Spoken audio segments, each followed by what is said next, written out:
Okay, so I have the baby mic. Hannibal, my cat, is laying next to the baby mic. Next to the stand, sorry. So Addie just bit me. He's literally got his teeth on my forearm. So I'm hoping he does not knock over the camera. But 2 people had requested a video with the baby mic. So I thought, since I just did another video of my God box and some of my spiritual journaling stuff, I thought I would do like a books I'm reading real quick review with the baby mic. And I'm a night shifter, so excuse the way I look. I'm probably gonna have to drink some of this soda, unfortunately, because I keep coughing.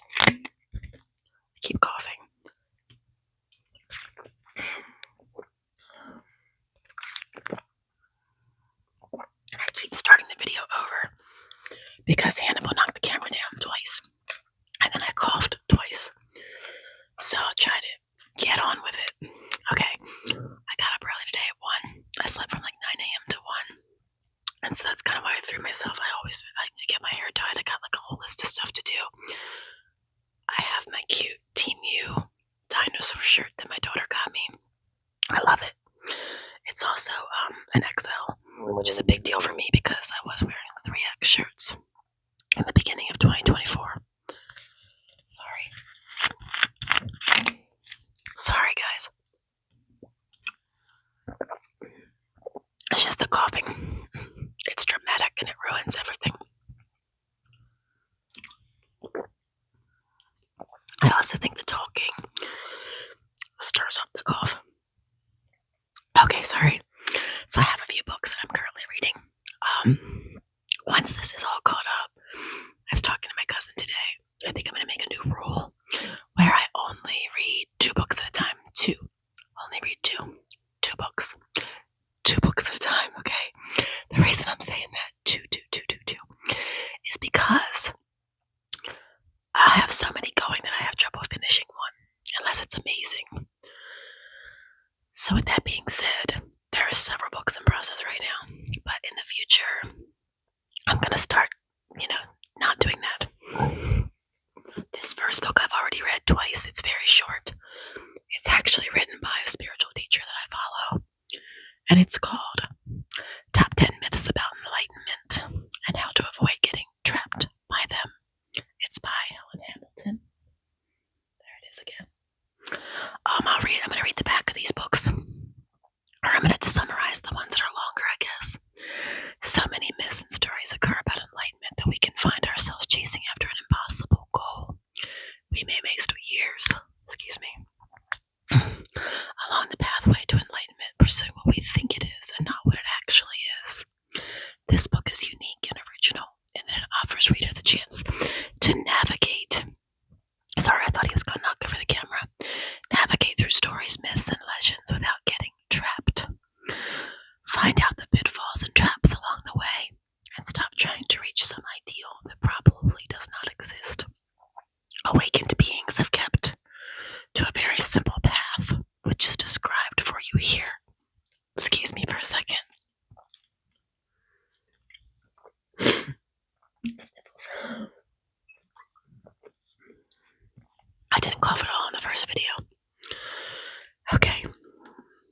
Each time you read the next myth, you will feel more empowered to wake up fully to the truth of what you are. You will begin to see that the great beings of the past and present that have transcended the mind were just ordinary human beings. They had no superhuman abilities or powers, but simply worked with what they had. Each myth is clearly explained and clear guidance is given as to how to navigate around it. Never before has enlightenment been so clearly and simply described. So I don't have a lot of time on my memory on my phone.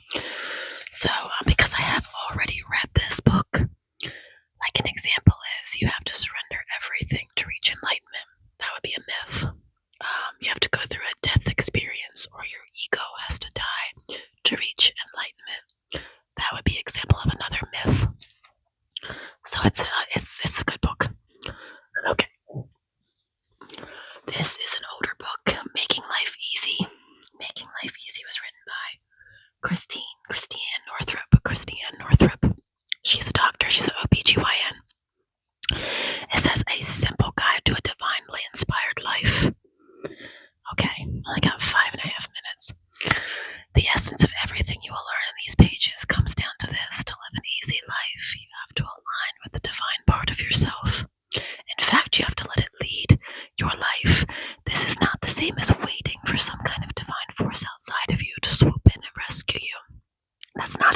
works.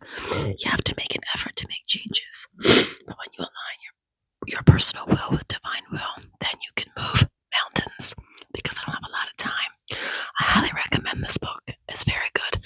I had it on my bookshelf for a long time, and I just grabbed it off recently and was like, I would like to read this again.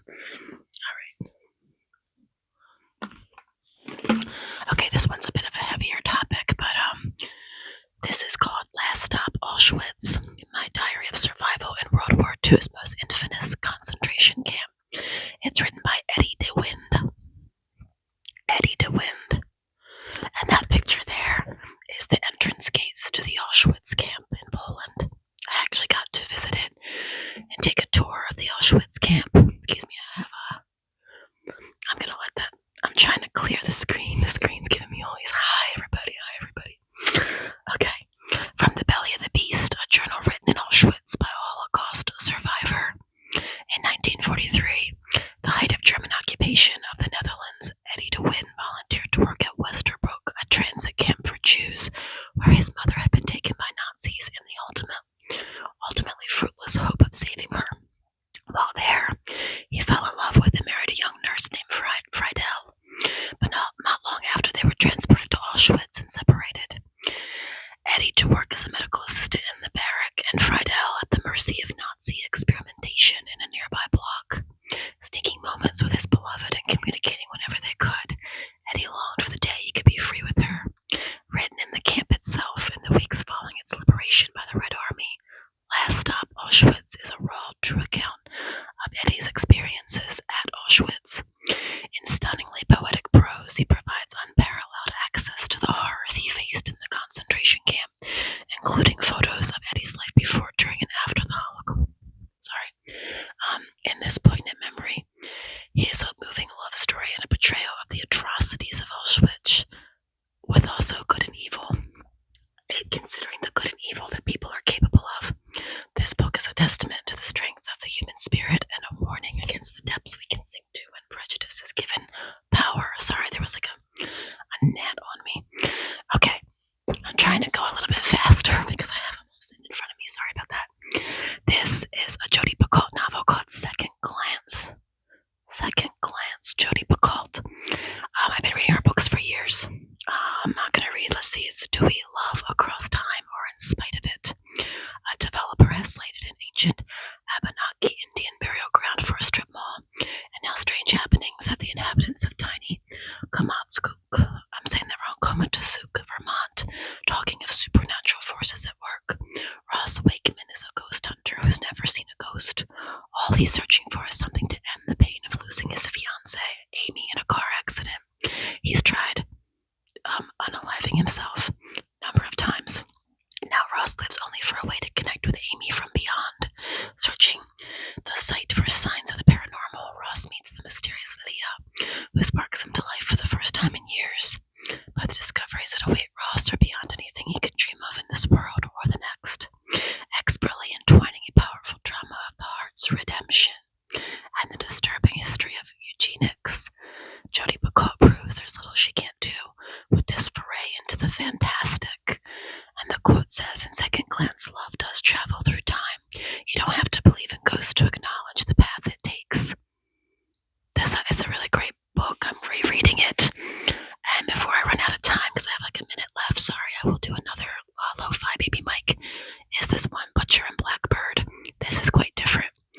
Every serial killer needs a friend. Every game must have a winner. The viral Friends to Lovers dark romantic comedy full of murder, chaos, and sizzling chemistry. When a chance encounter sparks an unlikely bond between rival